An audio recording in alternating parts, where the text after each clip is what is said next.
Bom, gente, olá, aqui é o Léo. Estou gravando a terceira e última aula que a gente tinha combinado, né? É a segunda aula de eletroquímica no caso, mas terceira das que a gente tinha combinado. E a gente vai estar falando nessa aula sobre pilhas e eletrólise, tá? É um assunto muito importante no Enem. E eu queria que vocês fossem pelo menos com os conceitos básicos para a prova. Não é muito difícil, mas tem bastante nomezinho e bastante especificidade nos conceitos, ok? Então vamos lá e a gente vai tentar entender pelo menos os conceitos fundamentais que a gente tem na eletroquímica a respeito de pilhas, tá bom? Ok, pessoal, então vamos começar fazendo uma breve revisão do que a gente viu na última aula. Então nós vimos que a eletroquímica vai ser o campo da química que vai estudar os processos de transferência de elétrons em reações químicas. E nós vimos que essas reações eletroquímicas são utilizadas para converter energia química em energia elétrica. E é possível, em alguns casos, que a gente consiga o contrário também, converter energia elétrica em energia química. Para que a gente consiga estudar e aproveitar bem essas reações eletroquímicas, a gente precisa conduzir essas reações no que nós conhecemos como células eletroquímicas. Então, são nessas células eletroquímicas que nós vamos conseguir aproveitar a corrente gerada por uma reação eletroquímica, por exemplo. Nós vimos também que ocorrem dois processos em uma reação eletroquímica. O primeiro deles é a oxidação, que é o processo de perda de elétrons de uma espécie química para o sistema. E o segundo processo é a redução, que é o ganho desses elétrons para uma espécie química. Ambos os processos ocorrem simultaneamente e são dependentes entre si. Só é possível ocorrer a oxidação se ocorre a redução, e a redução só é possível de acontecer se ocorre uma oxidação. Para balancear uma reação eletroquímica, a forma mais apropriada da gente fazer isso é utilizando o método das semirreações, que é aquele método que a gente pega primeiro a semirreação de oxidação e depois a semirreação de redução, e a gente faz uma reação global a essas duas. Em alguns casos, a gente vai precisar usar o conceito de número de oxidação, o NOx. Hoje nós vamos entender como são montadas as células eletroquímicas. Então, para começar, vamos ver as pilhas, certo? Então, as pilhas são células eletroquímicas, que existe esse nominho também que é um pouco antigo, que são células galvânicas, em que a reação eletroquímica ocorre de forma espontânea, tá? Isso é muito fundamental numa pilha. A pilha é sempre um processo espontâneo, uma reação espontânea. Isso é, vai acontecer a conversão da energia química em energia elétrica, certo? Então, se nós temos um processo espontâneo eletroquímico, a gente consegue utilizar isso em uma pilha. Em uma pilha, como que a gente vai montar? Então, a gente vai ter duas cubas, certo? Contendo sais derivados dos metais utilizados. Então, se eu estou utilizando zinco metálico, eu vou utilizar um sal de zinco. Por exemplo, sulfato de zinco, cloreto de zinco, ok?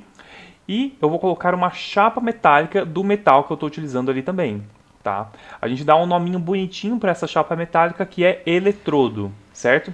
Então nós vamos ter duas cubas. Uma cuba vai ser de um metal, então a gente vai ter um eletrodo daquele metal e uma solução de um sal daquele metal. E na outra cuba a gente vai ter um outro eletrodo do segundo metal e uma solução desse segundo metal. Nós vamos unir esses dois sistemas usando duas coisas. A primeira coisa que nós vamos utilizar é um fio condutor, certo? Então nós vamos ligar um eletrodo no outro utilizando esse fio condutor, que é por onde vai estar acontecendo a passagem de elétrons da nossa reação eletroquímica.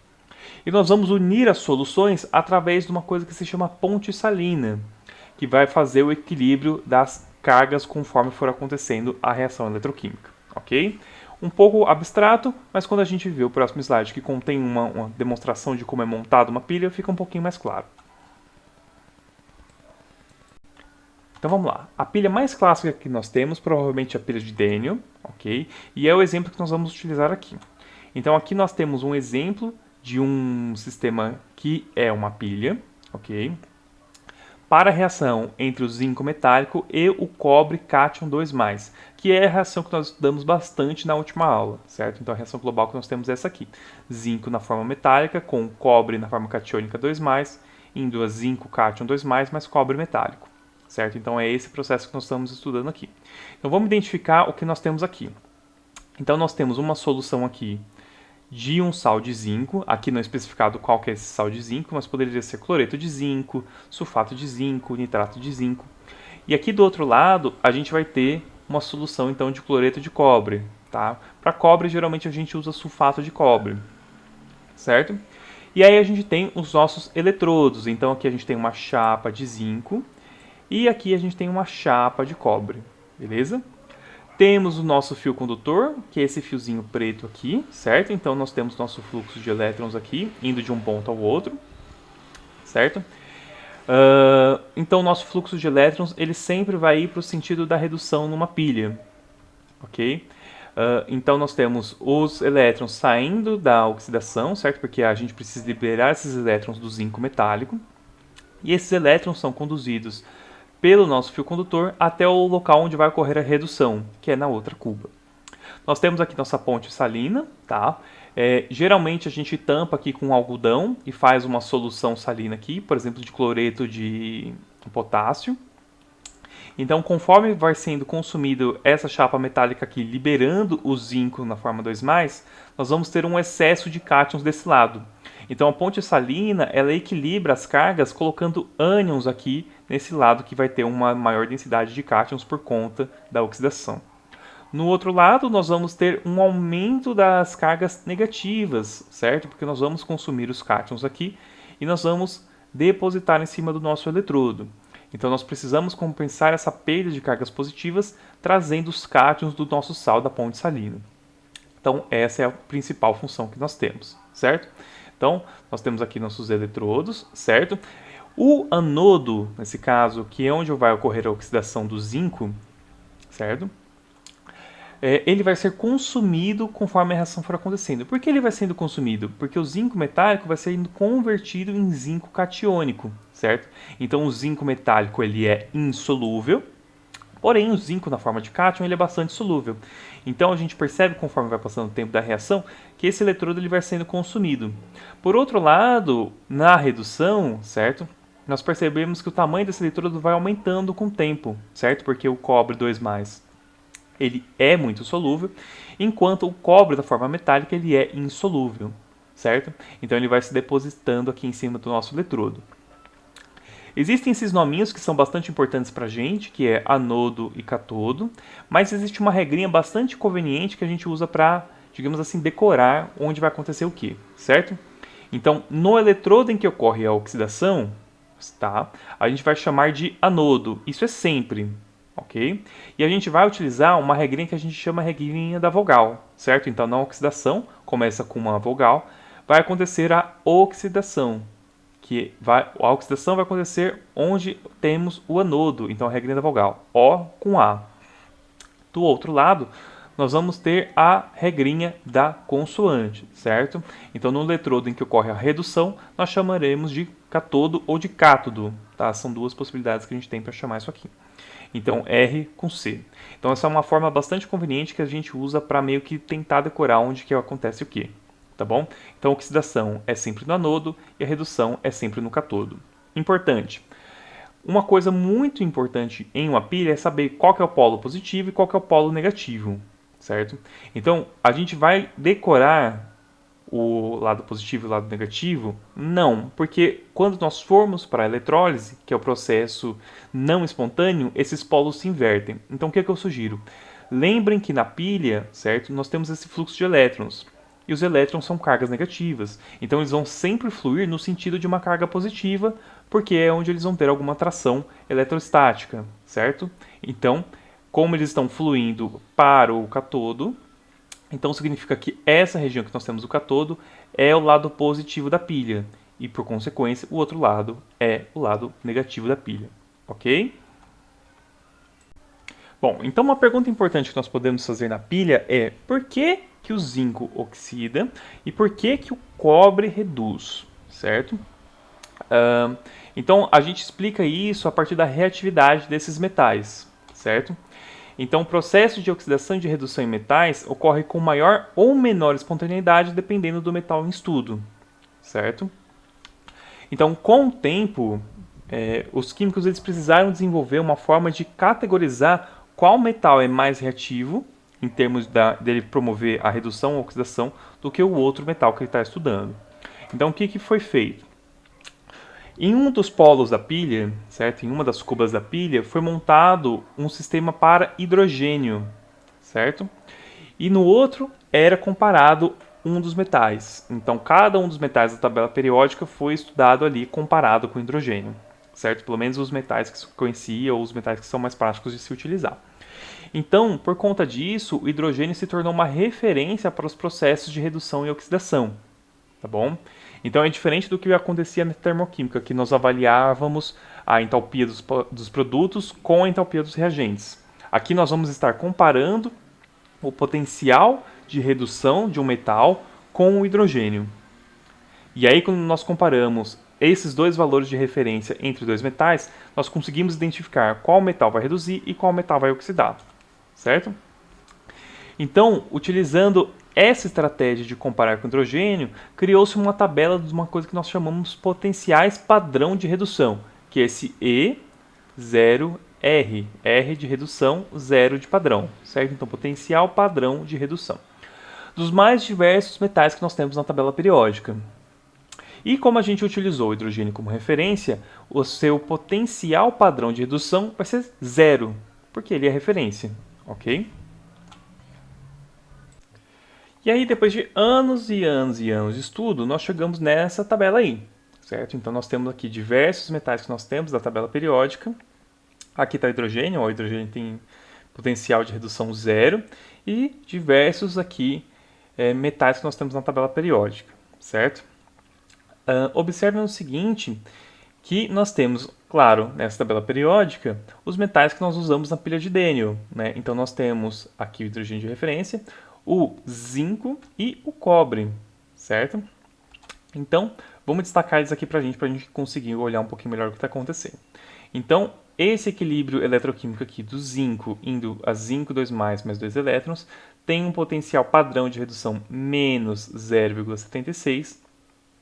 O hidrogênio, como referência, tem 0 e o do cobre é mais 0,34, certo? Então, quanto maior for o potencial padrão de redução de uma espécie química, maior é a potencialidade dela sofrer um processo de redução, certo? Então, nesse caso, entre o mais 0,34 e o menos 0,76, mais 0,34, que é o do cobre, é maior. Então é por isso que naquela pilha de Daniell, quem vai estar sofrendo o processo de redução é o cobre e não o zinco, certo? Então vamos pegar uns outros exemplos aqui na nossa tabela. Então, por exemplo, se a gente fizesse uma pilha entre o potássio, K, e o alumínio, certo? Então nós teríamos menos 2,92 e menos 1,66. Então, menos 1,66 é um valor maior que esse 2,92.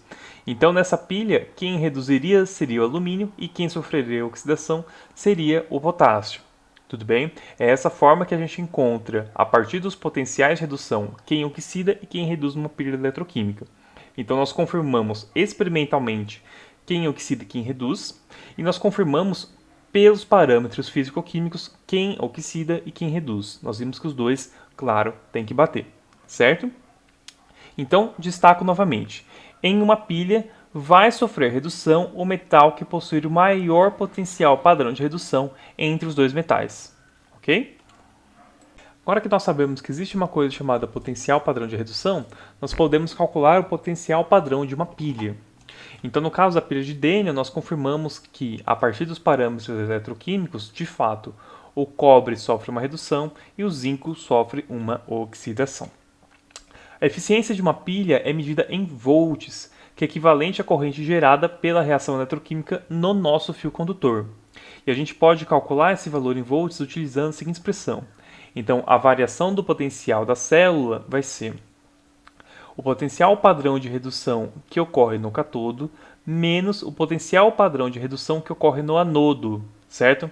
Então, para a pilha de Daniell, vamos usar a regrinha aqui da consoante e aqui a da vogal. Então, cátodo, redução. Então, quem reduz é o cobre. Então, vai ser o potencial padrão de redução do cobre menos o potencial padrão de redução do zinco, certo? Então, regrinha da vogal aqui, anodo, oxidação. Então, menos potencial padrão da redução. Da oxidação, perdão. Então, vai ser do zinco aqui, certo? Então, para a pilha de Daniell, nós vamos ter variação do potencial da célula vai ser 0,34, que é o potencial padrão de redução do cobre, menos 0,76, que é o potencial padrão de redução do zinco. E isso gera para a gente um potencial de mais 1,1 volts. Ok? Importante, o potencial padrão de uma célula eletroquímica não depende da estequiometria da reação. Certo? Isso é uma coisa que às vezes aparece errado por aí, mas é importante a gente frisar. Certinho? Outra coisa, percebam que esse 1,1 volt é bem pouquinho, certo? Então, uma pilha sozinha raramente consegue fazer alguma coisa. E o que a gente precisa fazer é ligar várias pilhas em séries, que é o que a gente chama de uma bateria. E aí nessa bateria a gente consegue chegar em voltagens maiores para utilizar outros aparelhos, ok? Agora, um segundo processo bastante importante que nós temos na eletroquímica é a eletrólise. Diferente do que acontece na pilha, a eletrólise é um processo não espontâneo, então vai precisar de energia elétrica para estar acontecendo. Nós podemos conduzir a eletrólise de duas formas. A primeira é a eletrólise aquosa, quando os participantes da reação participam na forma aquosa. Então, por exemplo, imagina que nós estamos colocando cloreto de sódio em água e aí nós fazemos a eletrólise. Nós podemos fazer essa eletrólise do cloreto de sódio de outra forma, que é a eletrólise ígnea. Então, quando nós colocamos os participantes da nossa eletrólise na forma líquida. Então, como nós estamos trabalhando com sal, nós vamos precisar fundir esse sal, certo? A diferença entre essas duas técnicas é que nós vamos ter produtos formados bastante diferentes aí, certo? No caso da eletrólise aquosa, nós podemos ter a participação da água no processo. Aqui então nós temos representado um sistema de cuba de eletrólise, certo? Então a principal diferença que a gente tem em relação à pilha é que em vez de nós termos duas cubas, nós temos agora a reação acontecendo apenas em uma cuba. Outra diferença é que nossos eletrodos aqui, eles não precisam mais ser dos metais respectivos, certo? Normalmente a gente vai estar utilizando eletrodos de platina ou eletrodos de carbono. Então nós podemos ter os dois eletrodos de platina, um de platina de carbono ou os dois de carbono. Existem outros eletrodos, mas platina e carbono são os mais comuns, tá? Da mesma forma como nós temos na pilha, tá? O anodo vai estar acontecendo a oxidação, então a regrinha da vogal ainda vale, e a regrinha da consoante também, então no catodo também ocorre a redução. Uma diferença é que os polos são diferentes em relação ao que a gente tem na pilha, tá bom? Então como que a gente faz para descobrir qual que é o polo que nós temos aqui numa eletrólise? Então nós temos que olhar para onde está indo o fluxo dos nossos íons, certo? Então cátions vão ser atraídos por cargas negativas. Então como o cátion vai se direcionar ao catodo para reduzir, então ali é onde nós temos cargas negativas.